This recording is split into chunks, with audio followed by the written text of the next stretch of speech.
Liberdade, igualdade, fraternidade. Olha, essas três palavras a gente conhece bem, né? Mas elas são muito mais do que um lema histórico. Elas são, na verdade, um verdadeiro programa para uma sociedade ideal. A questão é, como a gente chega lá? É o que vamos analisar agora, a partir da perspectiva do Espiritismo. E vamos começar com a pergunta que não quer calar.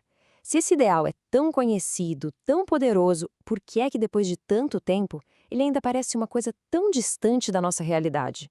Isso não é só uma questão de política ou de história. É um verdadeiro quebra-cabeça sobre a gente, sobre a natureza humana. E é esse quebra-cabeça que vamos tentar montar juntos. Bom, a primeira peça desse quebra-cabeça talvez seja uma ideia que vira tudo de cabeça para baixo. E se a ordem das palavras for a coisa mais importante? Conforme o entendimento do Espiritismo, toda a estrutura social desmorona se a gente não começar pela fundação correta. E essa fundação, o alicerce de tudo, é a fraternidade. E quando se fala em fraternidade aqui, não é só aquele sentimento bom, sabe? É um calor no coração. É algo muito mais prático. É um conjunto de deveres, devotamento, abnegação, tolerância. É, no fundo, a regra de ouro sendo colocada em prática, no dia a dia. É algo que se faz, muito mais do que algo que apenas se sente. E o conflito é exatamente esse, preto no branco. De um lado, você tem a fraternidade com o lema um por todos e todos por um. Do outro, o completo oposto, o egoísmo, que grita cada um por si. E não dá para ter os dois ao mesmo tempo, são como água e óleo. Onde um reina, o outro simplesmente não sobrevive. E aqui está o ponto central de tudo. Enquanto o egoísmo for a regra do jogo, a força que domina as nossas relações, a fraternidade simplesmente não tem como acontecer. O egoísmo vai sempre buscar a vantagem própria, e isso corrói a confiança, destrói a cooperação, que são justamente o ar que a fraternidade precisa para respirar. Certo.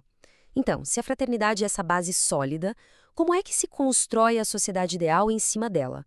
Vamos ver agora como cada peça se encaixa uma sobre a outra na ordem certa. Olha só que interessante essa estrutura. É uma progressão. Uma coisa leva a outra. Primeiro, a base, que não se mexe, a fraternidade. A partir dela, como uma consequência natural, inevitável, surge a igualdade. E só então, como resultado dessas duas juntas, é que a gente alcança a verdadeira liberdade. Tentar inverter essa ordem? Bom, a história já mostrou que não funciona. Porque a igualdade de verdade não é uma coisa que se impõe por decreto, por lei. Ela brota, ela floresce naturalmente quando as pessoas se veem e se tratam como irmãs. Quando existe esse sentimento de cuidado um com o outro, a igualdade não precisa ser forçada, ela simplesmente acontece pela força das coisas. Afinal, tratar alguém como irmão é, por definição, tratá-lo como igual. E aí, finalmente, a gente chega no topo dessa construção. A liberdade, aquela de verdade, plena e segura, só existe onde tem confiança mútua. Pensa bem, como é possível ser livre de verdade se existe um medo constante do que o outro pode fazer? Essa confiança, que é a base da liberdade, é o fruto que só pode ser colhido em uma sociedade que já vive a fraternidade e a igualdade. Ok, a gente já viu como seria a construção ideal, mas e quando a base não está lá? Vamos dar uma olhada agora nas forças que trabalham exatamente contra essa estrutura, que minam essa construção e a fazem ruir. Sem a fraternidade para dar o norte, a liberdade vira bagunça, vira anarquia. Cada um faz o que quer, sem se importar se vai prejudicar o outro. E a igualdade? Vira só uma briga por poder. O oprimido de hoje só quer tomar o lugar do opressor para virar o tirano de amanhã. É uma troca de poder, e não uma busca por justiça. E aqui esse mapa dos problemas fica muito claro. Cada princípio tem um inimigo declarado. O egoísmo, como a gente viu, ataca a fraternidade na raiz. Já o orgulho, aquela vontade de ser superior, de ter privilégios, ataca diretamente a igualdade. E a liberdade, coitada, ela é atacada pelos dois. Porque tanto a pessoa egoísta quanto a orgulhosa enxergam a liberdade dos outros como uma ameaça ao seu próprio poder. Então, olhando para esses obstáculos que são tão enraizados na gente, como o orgulho e o egoísmo, a grande pergunta que fica é: será que a mudança é realmente possível? E a pergunta tem que ser essa, bem direta. Será que a gente consegue, como humanidade, superar essas tendências que parecem ser a causa de tantos dos nossos problemas? Será que dá mesmo para sonhar com um mundo diferente? E a resposta, conforme o entendimento do Espiritismo, é um sonoro e convicto sim. Não é um talvez, não é um quem sabe um dia, é uma afirmação. Sim, é possível.